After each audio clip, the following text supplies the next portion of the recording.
kita ang dating kanlungan,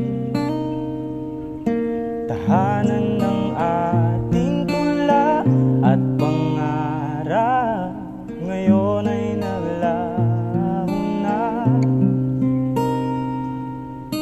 Saan hanapin pa?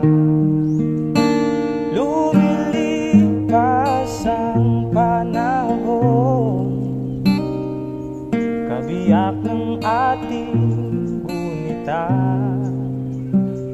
ang mga